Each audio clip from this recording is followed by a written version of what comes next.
नमस्कार विद्यार्थी जी, आप लोग कैसे हैं? मस्त ज़बरदस्त हैं। आज मैं कराने वाला हूँ जो फिजिक्स है, फिजिक्स का टॉपिक जैसे छाया है, छाया को मैं पढ़ाऊँगा। ठीक है, चलिए तो हम शुरू करते हैं। चलिए, यहाँ पर लिखा हुआ साइडो। साइडो किसे कहते हैं? छाया किसे कहते हैं? ठीक है, छाया आप देख रहे हैं। जैसे मैं यहाँ पर कह दूँ, देखो जैसे यह कॉपी है, कॉपी है, कॉपी के देखेंगे तो यह लाइट है। देखो पीछे क्या बन रहा है? छाया बन रहा है कि नहीं बन रहा है? यह कॉपी का है, अपारदर्शी पदार्थ है। ठीक है, अपारदर्शी पदार्थ है, इससे प्रकाश आर पार नहीं कर पा रहा है। जो इसके पीछे अंधेरा क्षेत्र बन रहा है, जैसे मेरा हाथ है, देखो हाथ के मेरे पीछे अंधेरा क्षेत्र बन रहा है ना, यही क्या हो जाएगा? आपका छाया हो जाएगा। ठीक है, तो देखिए यहाँ पर वही बात लिखा हुआ है कि प्रकाश के गमन पथ पर जब अपारदर्शी पदार्थ रख दी जाती है तो प्रकाश अपारदर्शी पदार्थ को पार नहीं कर पाता है, इसलिए वह क्षेत्र अंधेरा बन जाता है। वही अंधेरा क्षेत्र छाया कहलाता है। समझ चुके कि जो जैसे यह मान लो कि यह क्या है? पारदर्शी पदार्थ। देखो मान लो कि यह संयम होता है, इससे प्रकाश पार नहीं कर पाता है। ठीक है, ये होता है अपारदर्शी पदार्थ। तो यह मार्कर अपारदर्शी पदार्थ है, अपारदर्शी पदार्थ, इससे प्रकाश नहीं पार कर पा रहा है। इसके देखिए पीछे अंधेरा बन रहा है, यह अंधेरा क्षेत्र क्या कहलाता है? ये छाया कहलाता है। क्या कहलाता है? छाया कहलाता है। यह अंधेरा क्षेत्र छाया कहलाता है। समझ में आ चुका होगा। जैसे आपका जो कहीं जाते हैं तो धूप में जब खड़े होते हैं तो आपके पीछे छाया बनता है, तो आप पर प्रकाश पड़ता है, आप पर प्रकाश पड़ता है, लेकिन पीछे जो छाया बनता है, अंधेरा क्षेत्र बनता है, वही कहलाता है छाया। ठीक है, आप लोग कितना लड़कियां तो छाया से डरा जाती है, अपना ही छाया से डरा जाती है राती खुने कि नहीं? हाँ, तो वह है छाया। ठीक है, अगला है कि प्रकाश का परावर्तन क्या है? प्रकाश का परावर्तन क्या है? तो प्रकाश का परावर्तन समझिए। यहाँ पर प्रकाश की किरणें पहले माध्यम में ही किसी अपारदर्शी वस्तु से टकराकर वापस लौटने की घटना को क्या कहते हैं? प्रकाश का परावर्तन कहते हैं। क्या कहते हैं कि जो प्रकाश की किरणें हैं वह आती है, वह पहले माध्यम में ही किसी वस्तु से टकराकर वापस लौट जाती है, उसी घटना को प्रकाश का परावर्तन कहते हैं। जैसे यहाँ पर देखेंगे, यह क्या है?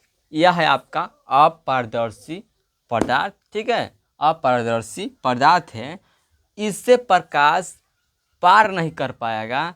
इससे जब प्रकाश आएगा इस पर, तो इस पर टकरा कर पहले माध्यम जैसे आया है वैसे ही चल जाएगा।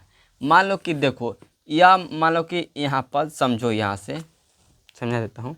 देखो यह कॉपी है, यह कॉपी मैंने बना दिया। ठीक है, एक कॉपी मैंने बना दिया। ठीक है, अब यहाँ पर जब प्रकाश आया, सूर्य का जब प्रकाश आया, सूर्य का प्रकाश जब आएगा तो यहाँ पर पड़ेगा, कॉपी पड़ेगा। ठीक है, कॉपी पर पड़ेगा और फिर वापस लौट जाएगा उसी तरह, फिर वापस आएगा और चला जाएगा। इसमें तो घुसेगा नहीं ना अंदर। हाँ, समझ चुके हैं? तो यही होता है आपका प्रकाश का परावर्तन।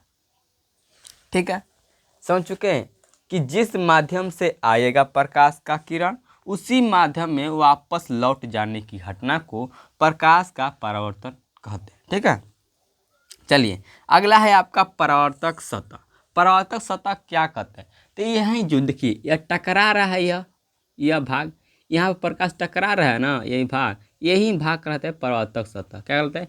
परावर्तक सतह कहलाता है। ठीक है, चलिए तो वही लिखा है कि प्रकाश जिस सतह से टकराती है उसी सतह को परावर्तक सतह कहते हैं। देखो प्रकाश यहाँ पर टकराई तो यही यहाँ पर क्या हो जाएगा?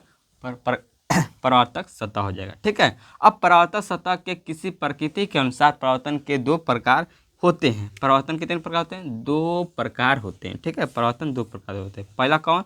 नियमित परावर्तन, दूसरा होता है अनियमित परावर्तन। ठीक है, यहाँ पर नोट में लिखा हूँ, ध्यान समझिएगा कि जो चांदी होता है वह सबसे अच्छा परावर्तक होता है। जो चांदी होता है वह सबसे अच्छा परावर्तक क्यों होता है? क्योंकि जो चांदी होता है देखेंगे तो वह ज़्यादा चमकता है। क्यों चमकता है? ज़्यादा चमकता है इसलिए चमकता है कि क्योंकि चांदी प्रकाश जो पड़ता है ना उस पर, तो वो टकरा कर वापस लौट जाता है। क्या टकरा कर उस पर वापस लौट जाता है, जैसे बहुत चमकता है। ठीक है। अब अगला है परावर्तक सतह के रूप में ही समतल दर्पण का प्रयोग किया जाता है। अगला है नोट कि परावर्तक सतह के रूप में समतल दर्पण का प्रयोग किया जाता है। सही बात है। अगर आप यहाँ पर समतल दर्पण रखेंगे तभी भी यह नियम सेम ही काम करेगा, या किसी अपारदर्शी वस्तु को रखेंगे तो वो भी नियम सेम ही काम करेगा। ठीक है, याद रखेंगे। चलिए अगला है यहाँ पर कि नियमित परावर्तन किससे कहते हैं?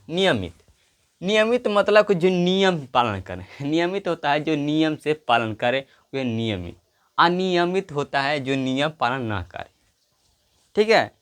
जैसे होता है लड़का होता है, एक लड़का होता है कि जो नियमों को डिसिप्लिन में पढ़ाई करता है। एक होता है कि आता है खा पी के जब मन तब बैठ कर लेके कापी किताब पढ़े, डिसिप्लिन में है ही नहीं है। तो उसी तरह तो वो नियमित परिवर्तन मतलब कि जो नियम पालन करे। यहाँ पर देखिए कि जब प्रकाश की किरणें किसी चिकनी एवं चमकीली सतह पर पड़ती है तो वे नियमित रूप से परिवर्तित होती है, उसे ही हम नियमित परिवर्तन कहते हैं। देखेंगे यह जो नियमित परिवर्तन है, ठीक है, यह यहाँ पर चिकनी और चमकीली सतह, चिकनी और चमकीली, जिससे मेरे पास दर्पण आता है तो मैं आपको क्लियर समझा देता। ठीक है, मान लीजिए कि यह दर्पण है। ठीक है, मान लीजिए दर्पण है। ठीक, दर्पण है, इस पर प्रकाश पड़ेगा और पड़ने के बाद फिर वापस लौट जाएगा। तो यही घटना क्या कहलाएगा? आपका नियमित परावर्तन। क्योंकि यहाँ पर नियम से परावर्तन, देखिए यहाँ पर लिखा हुआ है कि पहले माध्यम में लौटने की घटना को कहते हैं प्रकाश का परावर्तन कहते हैं।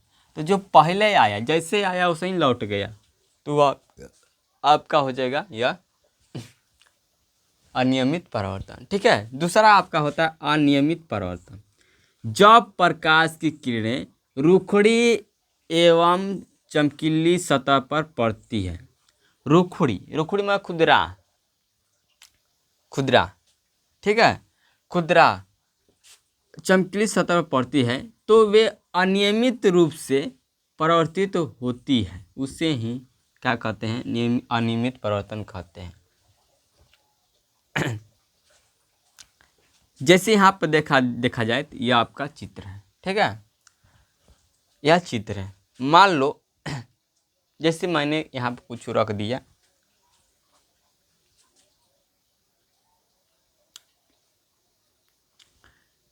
मैं यहाँ क्या, रुखड़ी और चमकीली सतह। रुखड़ी आपका कोई भी हो सकता है। ठीक है, जैसे आपका चिकनी हो गया, यहाँ पर रुखड़ी आपका कहे तो क्या हो सकता है, जो खाबर होकर। ठीक है, जैसे यहाँ पर है, यहाँ पर ये पहाड़ है। ठीक है, पहाड़ मान लो। ठीक है, यहाँ पड़ेगा, कब इधर जाएगा, कब इधर आएगा, कब इधर आएगा। तो ये आपका क्या हो जाएगा, जैसे मन वैसे आया। यह नियम का पालन नहीं करता है। क्यों नहीं करता? कि जब जैसे मन, देखियो यह रुखड़ी सतह है। ठीक है, रुखड़ी चमकीली सतह है, इस पर पड़ेगा, जैसे आया कौन जरूरी नहीं कि इधर जाएगा, ऐसे जाना चाहिए था तो जाएगा इधर, इसको इधर जाना था तो ये जाएगा इधर। तो ये आपका क्या हो जाएगा, यहाँ पर नियम सेम पालन करेगा, या आएगा जाएगा ठीक, बाकी किसी निश्चित नियम पर नहीं जाएगा। इसका कोण निश्चित नहीं रहता है। क्या नहीं निश्चित है? कोण नहीं निश्चित रहता। ठीक है, कभी आएगा सीधा तो जाएगा है तो टेढ़ा। तो वही आपका होता है अनियमित परावर्तन। जिससे होता है बेड़ा लड़का, कहा जाता है क्या करने के, करता है क्या। ठीक है, तो वही बात है ये आपका अनियमित परावर्तन का। तो आपको समझ में आ चुका होगा, तो आप इसे नोट कर लेंगे। मिलते हैं अगले वीडियो में। जय हिंद, जय भारत।